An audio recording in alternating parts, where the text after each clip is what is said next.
पूरी दुनिया में रुस्वा कर दिया और हमारी नस्लों को मकरूज कर दिया, जिसकी वजह से अवाम और मुल्क तबाह हो गए। क्यों वापस लाएं? क्यों माफ़ी मांगें? क्यों यकीन दहानी कराएं? अवाम भूखी नंगी ज़रूर है, लेकिन इतनी बेगैरत नहीं, और ना ही नवाज शरीफ की कहानी है। बिस्मिल्लाहिर्रहमानिर्रहीम, अस्सलाम वालेकुम, मैं आमिर खान। आपसे गुजारिश है चैनल को सब्सक्राइब करें, फॉलो करें, लाइक और शेयर भी किया करें। आप लोगों के इस थोड़े से एफर्ट से मुझे बहुत ज़्यादा मोटिवेशन मिलती है। आप लोगों की सपोर्ट के बगैर जी हाँ ये मुमकिन नहीं। नाज़रीन, आज बात करेंगे जावेद लतीफ़ साहब की।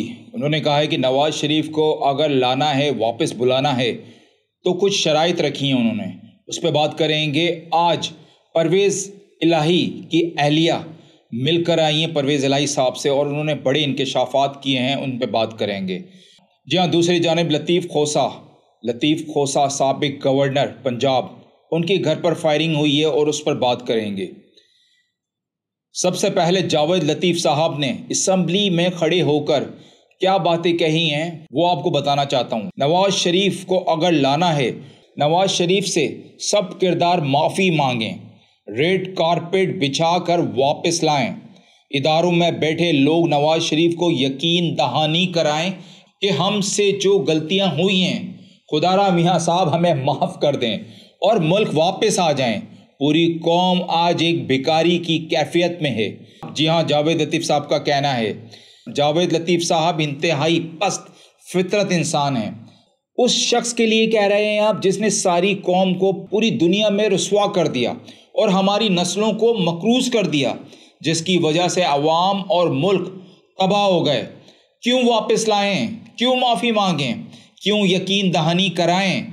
अवाम भूखी नंगी ज़रूर है, लेकिन इतनी बेगैरत नहीं, और ना ही नवाज शरीफ की कहानी है। हम नवाज शरीफ से माफ़ी मांगें या नवाज शरीफ पूरी कौम से माफ़ी मांगे? मुल्क में चोरी और लूट इन्होंने मचाई और मुल्की ख़जाने को लूट कर गैर ममालिक में महलात तामीर किए और मुल्क को कंगाल कर दिया। अभी भी भाई के ज़रिए मुल्क को लूट रहे हैं और ऐश कर रहे हैं। मियाँ साहब, आपको शर्म आनी चाहिए। आप गद्दार हैं मुल्क को, कौम के।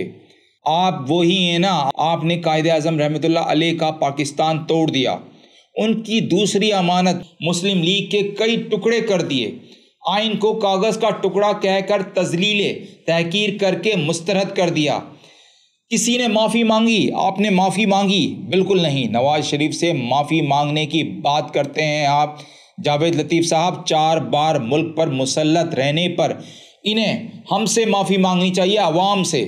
नवाज शरीफ को लाने वाले जावेद लतीफ़ जैसे पटवारी और बांदर हैं जिनकी मैं बात करता आया हूँ।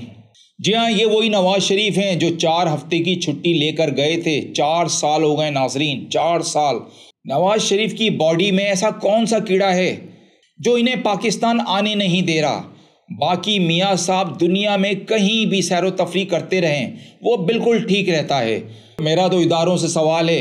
अब इदारों को गैरत नहीं आ रही कि एक सज़ा याफ्ता मफरूर मुलजिम से माफ़ी मांगने को कह रहे हैं। अब किसी की इज्जत और वक़ार मजरू नहीं हो रहा और बातें भी कौमी असम्बली के फ्लोर पर कही जा रही हैं। अब शर्म नहीं आ रही? क्यों? जावेद लतीफ़ साहब, आप एक सज़ा याफ्ता चोर के लिए अवाम और अदलिया और सब इदारों को माफ़ी मांगने का कह रहे हैं? आपको शर्म आनी चाहिए।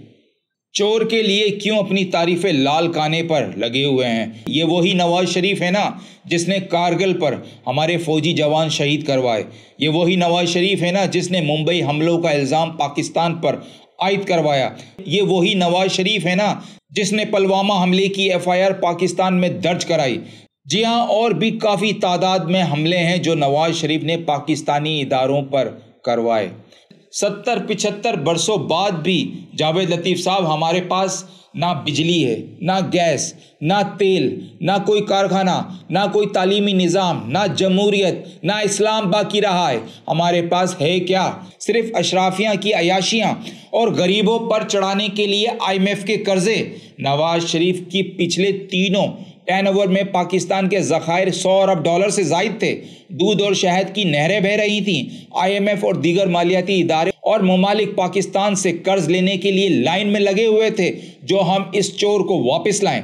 चोरों को प्रोटोकॉल नहीं दिया करते जावेद लतीफ़ साहब, बल्कि जेल में डाला जाता है। उनको कहें, उनको अगर आने का इतना ही शौक है तो आके अपने मुकदमात फेस करें। अगर रेड कारपेट ना मिले तो मेरा तो ख्याल है आप और पटवारी और बांदर बेच जाएं उनके लिए। और एक बात और जावेद लतीफ़ साहब, मियाँ साहब इस्टेब्लिशमेंट की सरपरस्ती में ही गए थे, और जब इस्टेब्लिशमेंट चाहेगी वापस आने में ज़्यादा देर नहीं लगेगा उनको। और इसमें भी हम परेशान नहीं होंगे कि अगर वो आकर तख्तो ताज पर बिठा दिए जाते हैं, इसमें भी कोई हैरानी की बात नहीं, क्योंकि जो खलाई मखलूक की सपोर्ट इनके साथ इस वक्त मौजूद है, जिसके साथ भी खलाई मखलूक की सपोर्ट होती है, वो पाकिस्तान में जो चाहे करे, उस पर कोई पाबंदियां नहीं है। जी हाँ नाज़रीन, दूसरी तरफ बात करूंगा परवेज़ इलाही की अहलिया पहली बार मंजरे आम पर आ गई हैं। रात को 1:30 बजे आने वाली कॉल ने दिल दहला कर रख दिया। कई बार जेल गईं, रिक्वेस्ट की जेल इंतज़ामिया से, जेल के अंदर रहकर कि जालिमों मुझे अपने शौहर से मिलवा दो। और नाजरीन, फ़िरौन इस वक्त अपनी फुल ताकत में जलवागर है। कई दिन मुसलसल कॉल करती रहीं, जाती रहीं, लेकिन मिलने ना दिया। कई दफ़ा तो ट्रैप किया गया, कॉल करके बुला लिया गया और फिर वेट करवाया गया 4 घंटे 5 घंटे, अभी साहब कॉल पे बात कर रहे हैं, अभी आप वेट करें।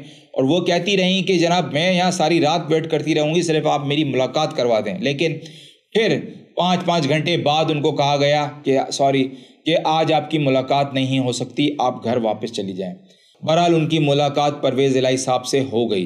परवेज़ इलाही की बेगम साहिबा कहती हैं कि जब मैं परवेज़ इलाही से मिली तो देखकर बड़ी हैरान हुई कि परवेज़ इलाही साहब इस वक्त बहुत कमज़ोर हो गए हैं और इनको सी कैटेगरी में रखा गया है। सी कैटेगरी के हिसाब से भी इनको वो मराहत नहीं दी जा रही जो सी कैटेगरी वालों को दी जाती हैं।